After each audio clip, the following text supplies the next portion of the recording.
Street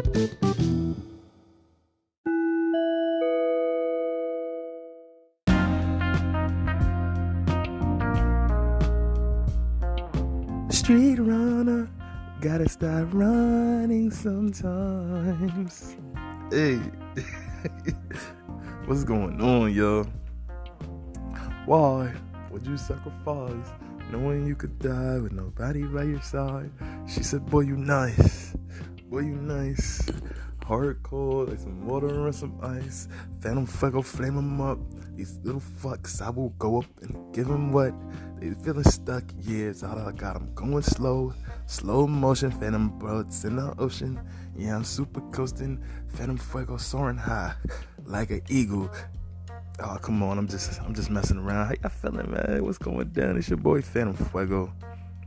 His ghetto point of view. We bring you the news, views, previews, and reviews with just a twist of his ghetto point of view. Ooh, ooh, ooh. What's going down, gang? Hope y'all all feeling well. Hope everybody is amazing. I hope no matter what part of the world you live in, you know what I'm saying, you understand that his ghetto point of view is sending you love, thoughts, prayers, well wishes, salutations, greetings, warm wishes, well wishes, and just know that we're here for you, man. Like, you know, we love you. You know, whatever you're going through right now, however hectic things seem in your part of the globe, in your city, in your neighborhood, in your trenches, just know we love you here at his ghetto point of view. And, you know, feel free to tap in, man. Understand this community's here for you. His ghetto point of view at gmail.com. His ghetto point of view at gmail.com. His ghetto point of view at gmail.com. Alright, we're gonna have a dope show today, gang. I'm not gonna take up too much of your time and belabor the points. It's gonna be fun. Let's dig in. Cheers.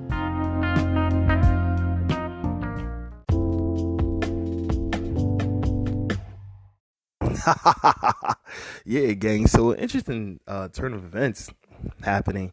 NBA YoungBoy has recently been seen stating that no artist should ever sign with Atlantic Records. While the flip side of that is Kodak Black has recently come out saying the exact opposite. So we're going to dig into both perspectives.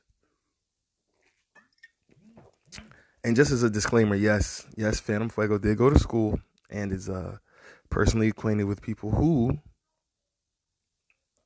do work at Atlantic Records, but that does not change my perspective on this shit at all. If your label's fire, your label's fire. If you helping develop artists and those artists are doing beautiful things in the world for their communities, etc., then that's what you're doing. If you are helping to enslave artists and you're doing horrible things to those artists, and those artists are in turn doing negative things as a result, an output, you know, we're going to call that out as well. We call spades around here, because this is his ghetto point of view, not Atlantic Records point of view, or Sony Red point of view, or any of those fucking labels. You know what I'm saying? Warner UMG point of view. This ain't none of that. This is his ghetto point of view. And Phantm going to kick it 100 to his peoples, because that's what we here for. So, according to hiphopwire.com, article from February 10th, NBA YoungBoy says, don't sign to Atlantic and first post back to Instagram. Meek Mill might have been on to something, because he also came out saying similar stuff. The talent, who the new generation heralds as the GOAT, is back on the social media. NBA YoungBoy's first post urges other performers not to sign to his record label. As spotted on Hip Hop and More, the Baton Rouge, Louisiana native has returned back to Instagram. On Wednesday, February 9th, he popped up in his account with a simple, straightforward message to all artists. The visual read, "Don't sign to Atlantic," and he doubled down on the suggestion in his caption by saying, "Trust me." This is not the first time the right foot creep MC has expressed dissatisfaction with his recording home publicly. Earlier this month, he questioned Atlantic Records about how they were handling his career and alleged that the company was baller blocking him. I was going number 1 2 weeks straight with a mixtape, so they took it down off the charts. He said, I don't give a F. You still can't stop me. Don't sign to Atlantic. If you an artist, they not going to support you, especially if you live a certain way. Now, what is that certain way? What is that certain way he's saying that if you live, they won't support you? That's a very interesting line. NBA Youngboy isn't the only rapper who feels a way towards Atlantic Records. Recently, Meek Mill claimed executives finessed him out of Roddy Ricch's deal. Representatives from Atlantic Records have yet to speak on the matter. And according to Meek Mills, blame the label. Meek Mills claims Atlantic Records finessed him out of Roddy Ricch deal. Possibly inspired NBA Youngboy claims that Atlantic is blackballing him.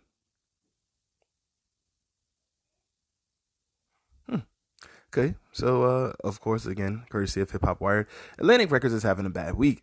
Meek Mill has stepped up to accuse the recording company of blocking him from signing Roddy Ricch. Wow. Sheesh.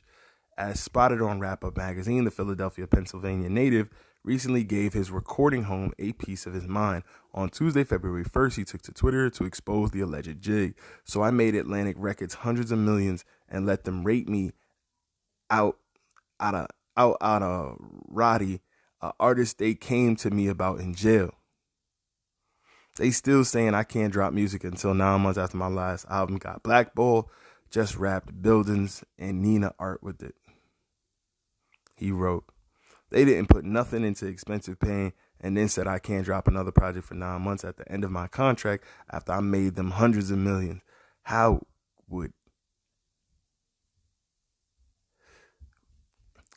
can anybody survive that? Most rappers can't speak because they depend on these companies. I don't. Interesting. So, allegedly, he tried to sign Roddy Ricch and Atlanta blocked it. What is your take on that?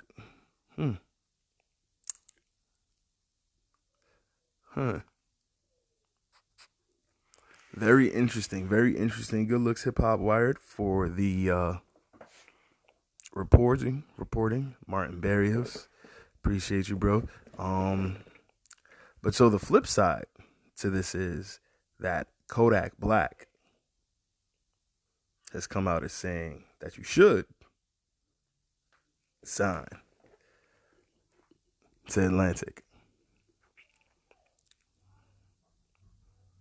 I know. Somebody lying. Somebody's lying. But we're going to dig into it. So, courtesy of Digital Music News, shouts to Ashley King, always doing amazing work over there. Kodak Black encourages artists to sign with Atlantic Records. Kodak Black is encouraging up-and-coming artists to sign with Atlantic Records. Rappers like Meek Mill and NBA Youngboy accuse Atlantic Records of blackballing them. Why blackball me? I'm the good guy, NBA Youngboy writes on Instagram. I was going number 1 2 weeks straight with a mixtape, so they took it down off the charts.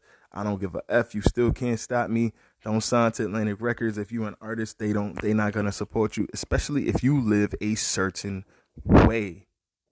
That is a very, very, very, very interesting line. I really would love to know what he means by that. If you live a certain way.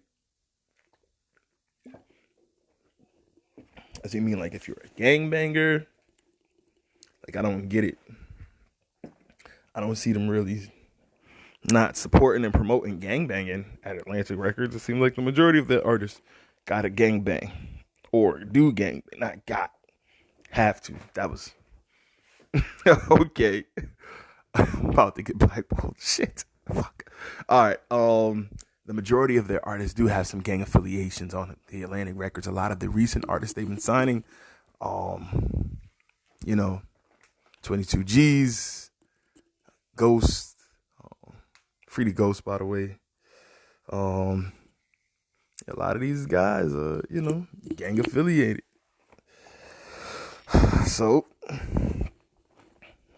it's very interesting.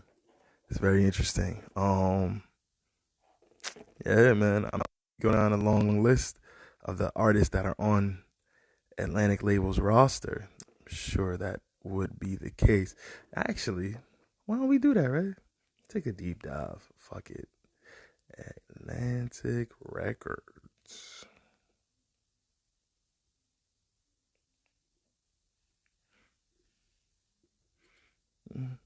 Loving you is my greatest sin.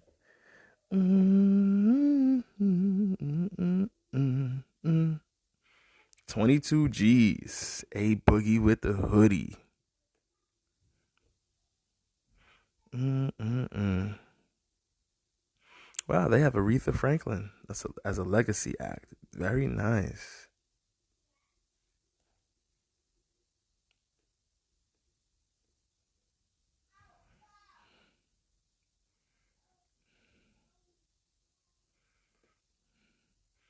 Bruno Mars is on Atlantic. Burna Boy is on Atlantic. Cardi. More. Hmm. Let me see if I can just pull up a list of the hip hop artists on their label.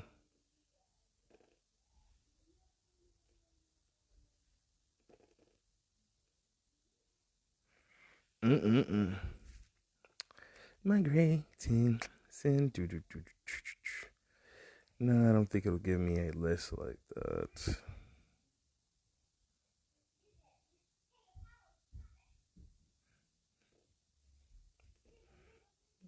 Nah, no list like that. But listen, man, they got a very extensive collection of artists here.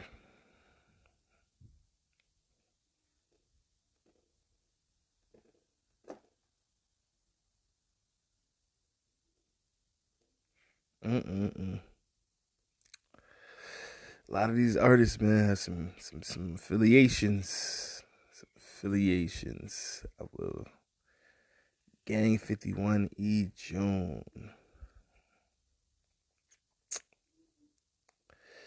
Gucci Mane LaFleur. Of course, they have artists in other lanes and other genres. They've got Jack Harlow. Not sure that he's gang affiliated, but then that brings up a different conversation because he's not. You know, I'll leave it alone. I'll leave it alone, guys. But yeah, it looks like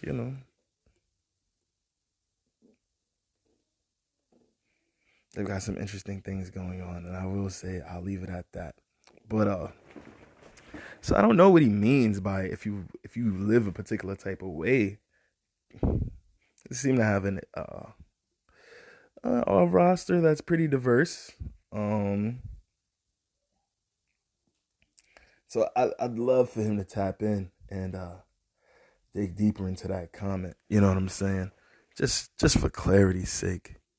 Just for clarity's sake. Just personally, I'd really like to know what he means when he says that.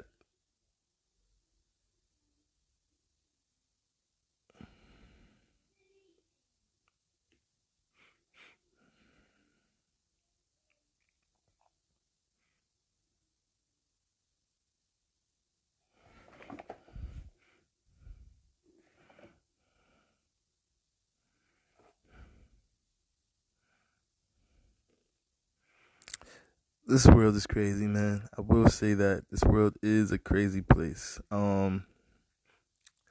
So back to the article that we were digging into. Kodak Black. Kodak Black. Rappers like Meek Mill and NBA YoungBoy accuse Atlantic Records of balling them. The Digital Music News article continues. Why blackball me? I'm the good guy. Article continues. Meek Mill also accused Atlantic Records of foul play with his contract. Look, I made Atlantic Records hundreds of millions and let them rape me out of Roddy Ricch, an artist they came to me about in jail. Mills writes, they still saying I can't drop music until 9 months after my last album got blackballed. Kodak Black took to Twitter with a simple message, signed to Atlantic Records. With the rapper set with a heart emoji following the message.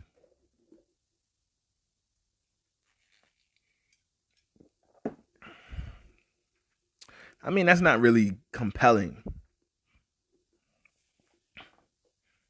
Kodak Black's message is surprising since artists mostly seem to trash their labels on social media, but the message may have more to do with beef than any label endorsement. Lil Durk was the sole feature on his latest album, Back for Everything. Lil Durk and NBA YoungBoy are engaged in a feud, though Kodak Black denies any involvement in the beef. In an episode of DJ Academics Off the Record podcast in October 2021, Kodak Black briefly discussed both artists.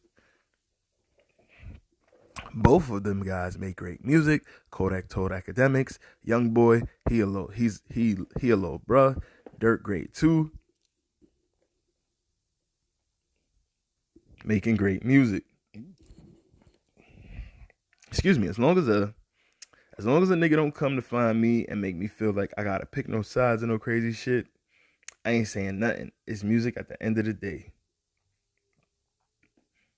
So yeah, Kodak didn't really give a big reason why he's siding with Atlantic in this situation, but he did. He put a heart emoji.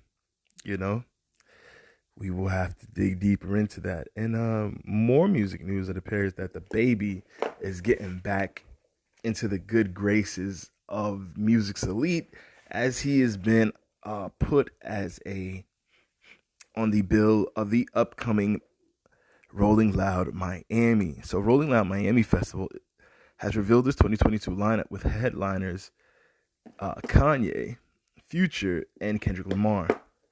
The baby is also back, but not a headliner. The baby faced huge backlash last year after making homophobic comments at Rolling Loud 2021.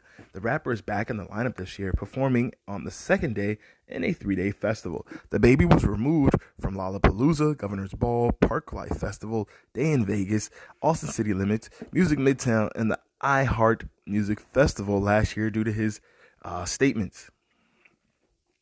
During his Rolling Loud set in 2021, the baby said, if you don't show up today with HIV/AIDS or any of them deadly, if you didn't show up today with HIV/AIDS or any of them deadly sexually transmitted diseases that make you die in 2 to 3 weeks, then put your cell phone lighter up. Fellas, if you ain't sucking no dick in the parking lot, put your cell phone lighter up. These comments were met with a mixture of boos and shouts.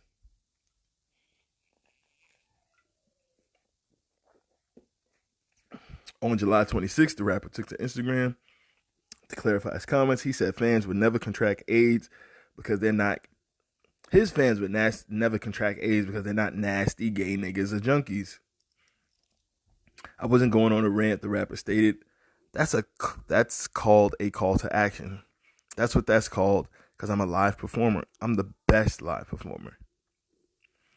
That Instagram post didn't go over well. And on July 27th, the baby was forced to apologize again. Again, whoever been affected by AIDS, HIV, y'all got the right to be upset. What I said was insensitive, even though I have no intention on offending anybody, so my apologies. Following the backlash, the rapper made an apology online and agreed to meet with several HIV and AIDS advocacy groups. Several of those groups say the baby left them hanging after he deleted his online apology. Representatives for the Rolling Loud Miami Festival have not commented on the lineup. Some of the other artists that are performing at Rolling Loud Miami on July 22nd include Playboy Carti, Lil Durk, Don Toliver, 2 Chainz, Lil Yachty, 3 6 Mafia, Sweetie, Snot, G Herbo, Favi, Sleepy Hollow. Why would you sacrifice? This is gonna be a good joint. Some other notable artists I see on here.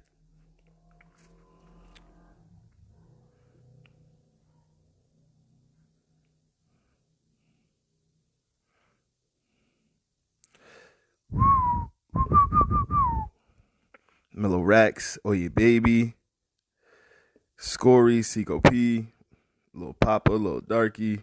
It's gonna be alright. It's gonna be a good show. Cash Doll, she gonna do a thing. So, should be dope. Pressure, word. Lil Uzi Vert, Gunna the Baby, Gucci Man, Lil TJ, Lil Skies, City Girls, Kevin Gates, Soulja Boy, Nardo Wick, Ace Hood. They got a lot of. It's gonna be a Dream Doll. It's gonna be a nice, long 3 days of really dope music. Lil Baby, Kodak Black, Baby Keem, Trippie Redd, Moneybagg Yo, ASAP Ferg. Currency. It's gonna be dope. It's gonna be dope. Mozzie. It's gonna be dope. It's gonna be a really dope festival. If you know about it, you should definitely get in tune. Looks like Kendrick Lamar may also be headlining one of the days, which is always a good time to catch the brother Kendrick getting his flowers and his just dues. So shout to Rolling Loud. Shout to Digital Music News. Shout to Hot New Hip Hop. Shout to all of the amazing publications. Definitely appreciate y'all contributions. Shout to Hip Hop Wired as well. Yeah, man. Definitely some interesting times. Definitely some interesting times.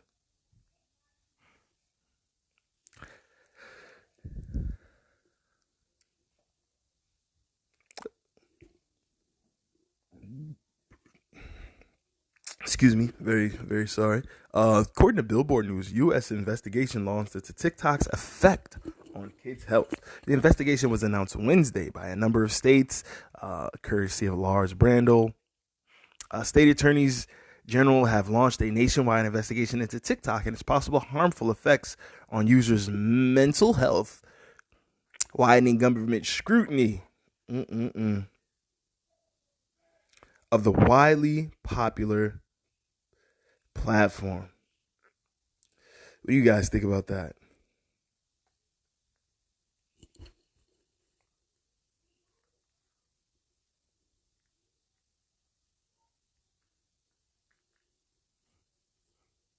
I mean, I think that's very interesting. I think that makes a lot of sense for them to do, to be honest, because it's like, what else are you gonna do?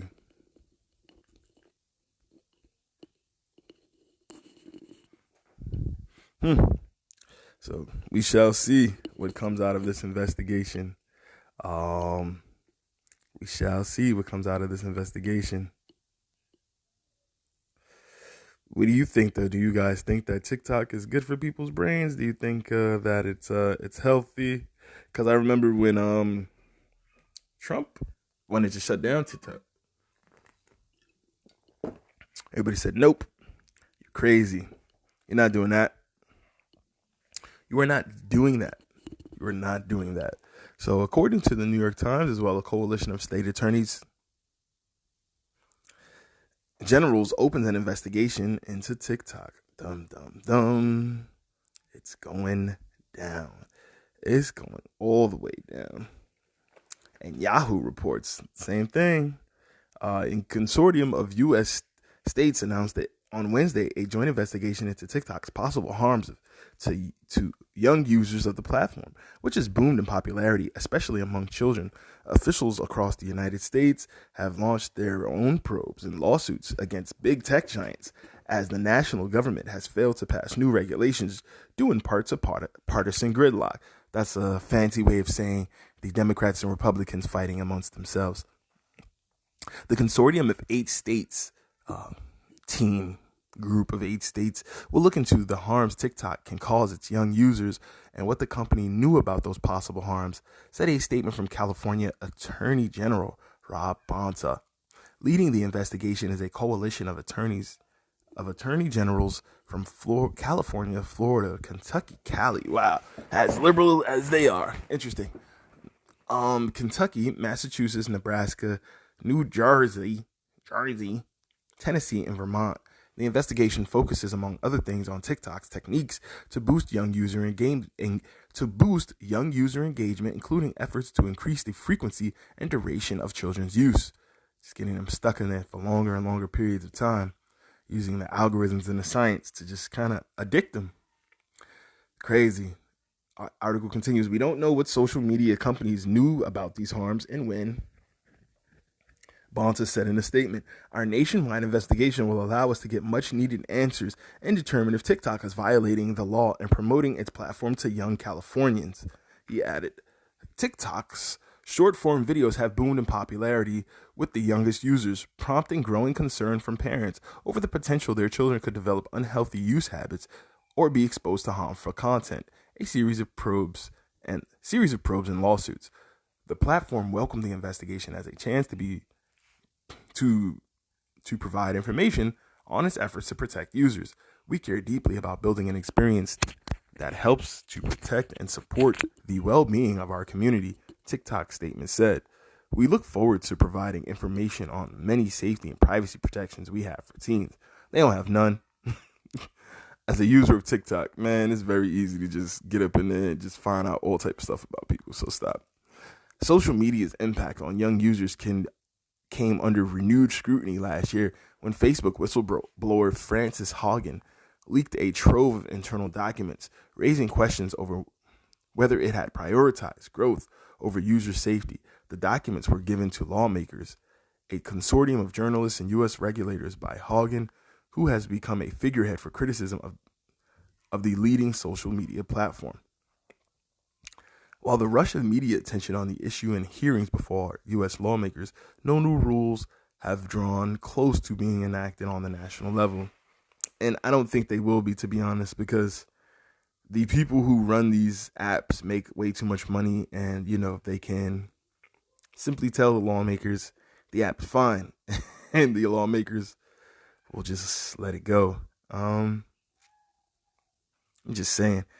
And you look at other countries, they literally have regulations for how and when children can be online, children can be engaged in apps, even when children can play video games. And I know some people say, oh, well, that's for other people to decide. Oh, that's for parents to decide how long they're going to let their kids. If they want to let their kids play all day, that's their business. And you damn right it is. What I would argue, though, is if the parents are not aware of all of the dangers that can come with that, like the DSM-5, which is the diagnosing manual that mental health professionals use all across the world, literally listed video game addiction as, a real thing. So if your parents don't know that you can literally become chronically addicted to video games, and they're buying them for you because they love you and they're busy and they're at work and they know it's something that you can do to stay home and not get into trouble. So they do this. They buy you as many video games as you want. So you just stay home and you chill. Or if on the weekends they don't really want you outside like that because you might live in not so good a neighborhood, they buy you these games so you can escape into them for the day. They may in fact be addicting you to something and not be aware. And they have the best intentions and have as much love in their heart when they're doing it. But they may be quite addicting you to something that you will have a very hard time breaking when you get older, and will stop you from being able to, discern truth from fantasy. So it's crazy. Very interesting times that we live in.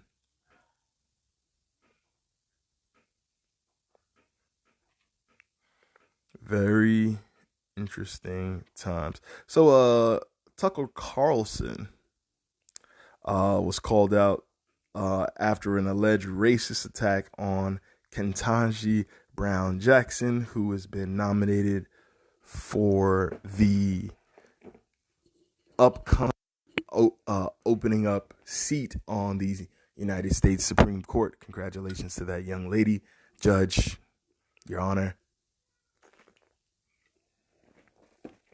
So the article goes on. Tucker Carlson on Thursday continued his outrage over President Joe Biden's commitment to appoint a black woman to the Supreme Court, this time questioning the qualifications of his nominee. Judge Ketanji Brown Jackson and insulting her name. So is Ketanji Brown Jackson, a name that even Joe Biden has trouble pronouncing, one of the top legal minds in the entire country. The Fox News host said, mispronouncing Ketanji. We certainly hope so. It's Biden's right. Appointing her is one of his gravest constitutional duties. So it might be time for Joe Biden to let us know what Ketanji Brown Jackson's LSAT score was. He said, mispronouncing her name again. We wonder how she did on the LSATs. Why won't he tell us that?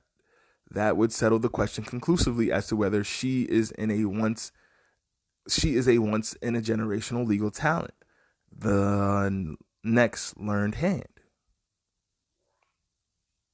As many legal experts pointed out, the LSAT and law school admission test has little to no relevance as a measure of proficiency in the legal field.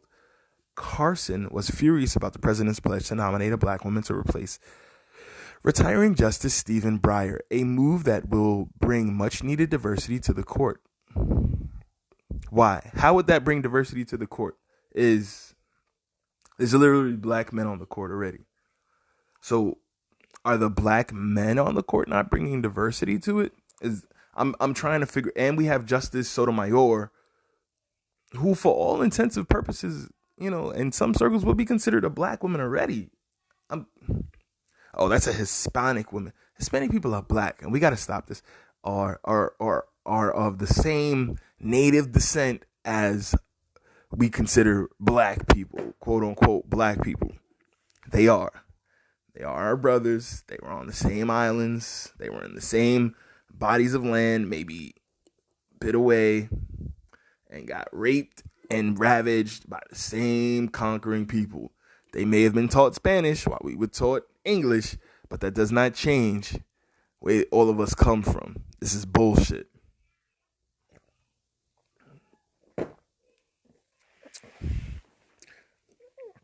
So because he mispronounced her name, he's allegedly being racist, and he asked what was her LSAT score, since they're saying she's this brilliant mind of law. What other ways would you prove that? If she's a brilliant mind of law, and there are tests that show your level of brilliance in law, under just knowing law, why would them releasing her scores not be seen as cruel or something? That I'd like to know. But I do understand that you can not score well and then become this amazing person in the field, but will that make you a brilliant mind in the field?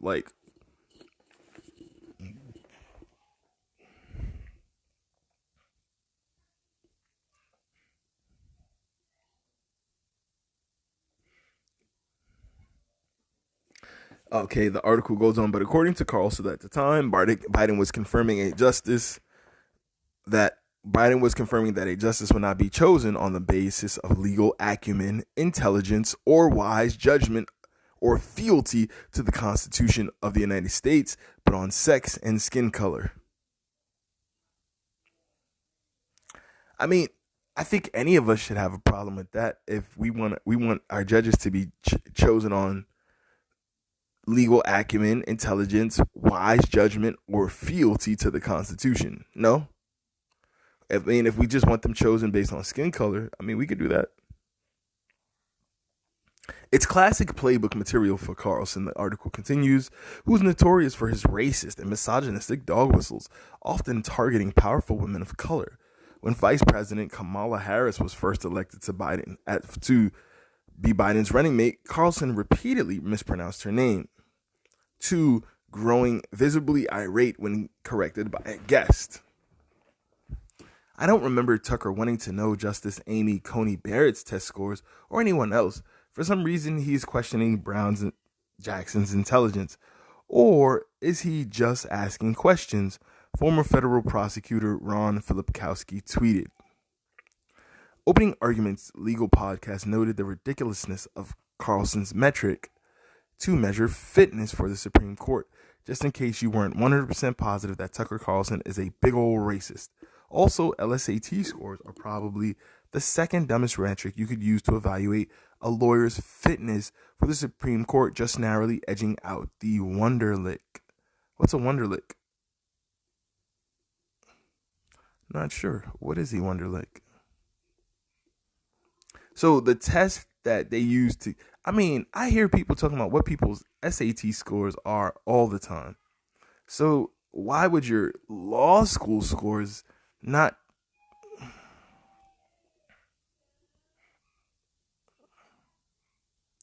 So according to Wikipedia, Wonderlic, contemporary cognitive ability test is an assessment used to measure the cognitive ability and problem-solving aptitude of prospective employees for a range of occupations. So they're saying this thing is bad? I don't know. I'm just asking. They're saying that these are the worst ways. A test that tests your aptitude and your intelligence and your problem-solving capability and your score that you got to get into law school would be the worst ways to measure someone's aptitude for Supreme Court duty. Should their experience come in play? Absolutely. Should their track record for, being a good prosecutor come into play as well? But why? Even when I've gone on job interviews, people are like, "Oh, what was your SAT scores? What'd you get? What'd you study in school? What were your grades?" Like, these are regular things motherfuckers ask. Are we not aware of that no more, gang? We do know that, right?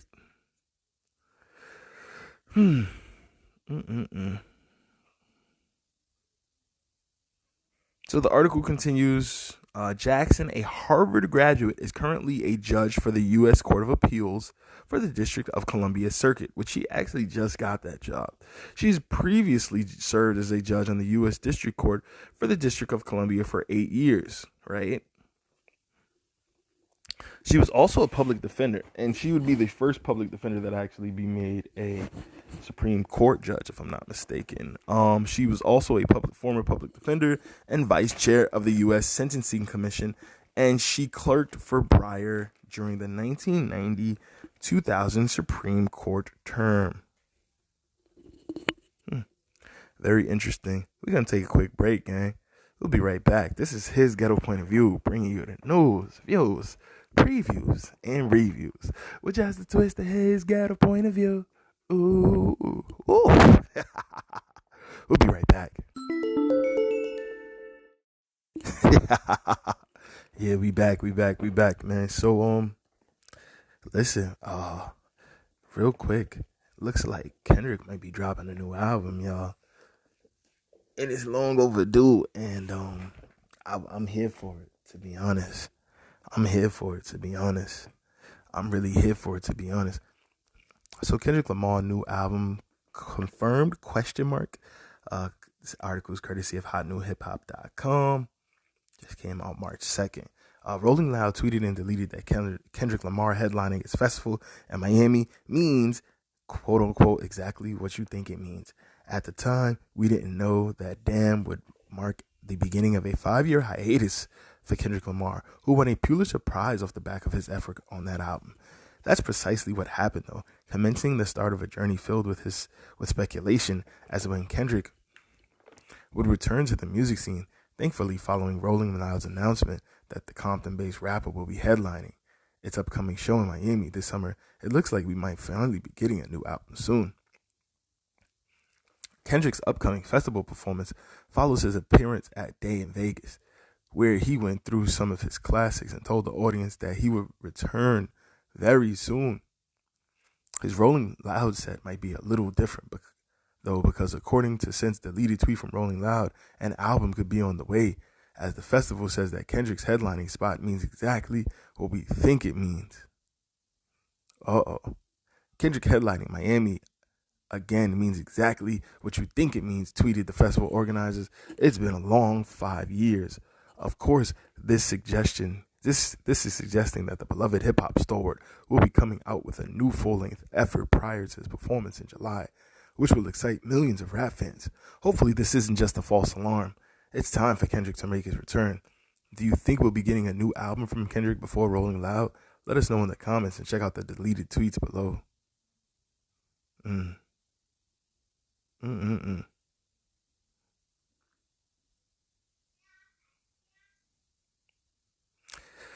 New album from him would be so dope. A new album from him would be so dope. So, also from Hot New Hip Hop, for my artists out there, 15 hip hop managers you should know by Hollywood Ty. Take a look at 15 managers fueling the hottest artists in the industry. It's easy to overlook or even forget that there are people, or rather a large team of people behind the scenes who help coordinate and fuel any majorly successful artist career, simply because that's the point. The artist is the star. However, from negotiating massive record deals and brand partnerships to scheduling studio sessions, it's safe to say that a manager is a vital part of an artist's development, since there is no standard set of guidelines of rule book or a rule book for the world of music management. It has become an extremely risky business. There's a fine line between a successful and inefficient manager. We have all seen incidents resulting in managers being dropped with no explanation. High risk and high reward is the perfect way to describe it. Who are the brave few that have reached success? Today we are highlighting 15 of them. You may be familiar with some of these names already, while some keep a more low-key profile. Take a look. Presented in no particular order. Scooter Braun. Clients Kanye West and Justin Bieber. Of course, everybody knows Scooter Braun. He's also going through that big lawsuit with Taylor Swift right now because he owns the rights to her first album. And now she wants to re-record it. And that is what it is. Receiving his start in the music industry with Jermaine Dupri and So Def, Braun has gone on to manage some of the biggest artists in the world. He is the force behind the breakout success of college student at the time, Asher Roth, becoming a platinum recording artist within a year of management. Justin Bieber was the second and arguably the biggest artist Braun has worked with, finding the teenage YouTube singer and helping him establish himself as a pop star. The most recent addition to Braun's star-studded management company has been Kanye West.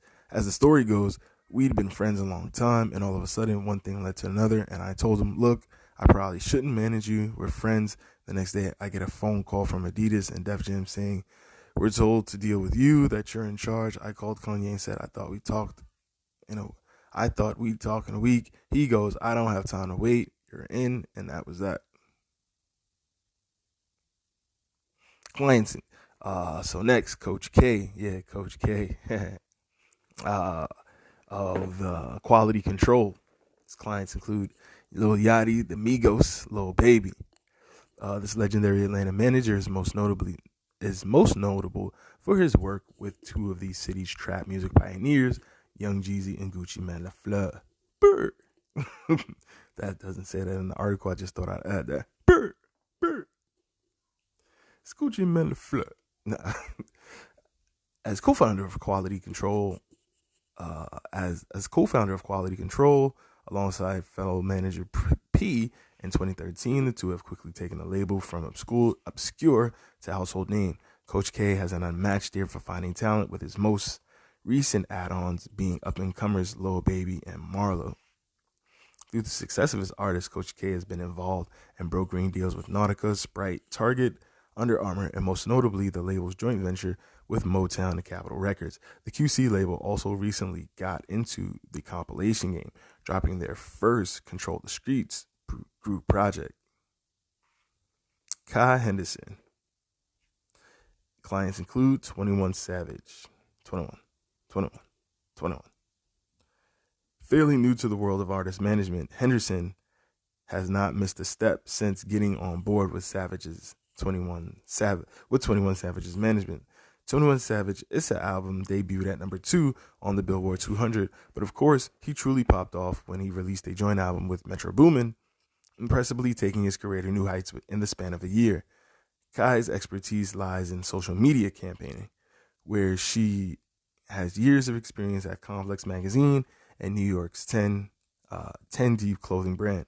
On top of management, she runs her own marketing company, King Me Collective.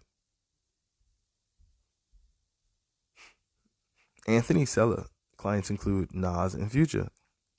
Anthony Sella is commended for his many business ventures, but is most well known for managing some of hip hop's biggest artists. Sela has helped catapult his business venture into different realms, starting with relaunching a defunct Mass Appeal magazine with a $6 million investment from Universal Music Group. The company has since launched Mass Appeal Records and a creative agency with clients including Red Bull, Sprite, and Under Armour. With a veteran's touch, Saleh I think his name is, has helped Future dominate the world of streaming, becoming the only artist to ever have 2 albums debut at number 1 on the U.S. Billboard Top 200 in consecutive weeks. Kevin Webb clients include A Boogie with the Hoodie.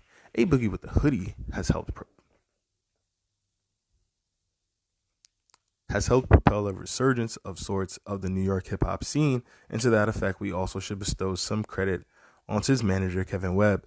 No stranger to the business, Webb managed Brooklyn legend Fabulous for 19 years. With close ties to Boogie's High Bridge, the label brand, Webb has provided years of experience to the camp's business.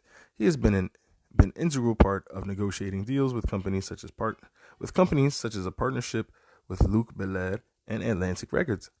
He recently sat down for an interview, which should shed some more light on all the work he's put in the industry. Some of the other managers on here included Tony Saul and Amir, Cash Esmelian, Stephen Victor, Oliver L. Khatib,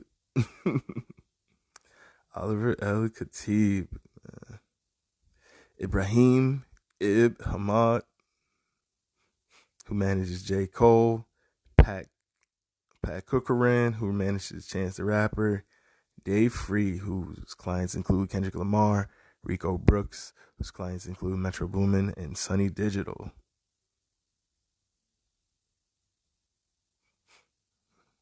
And Sasha Guttenfrode, clients include Tory Lanez and Chris Zaru.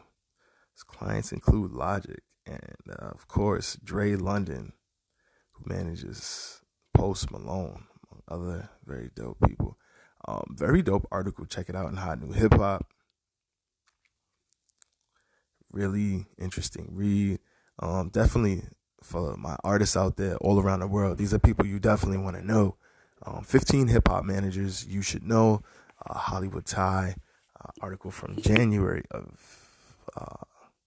So very dope read. Check that out. But we will take a quick break and we'll be right back. Chill.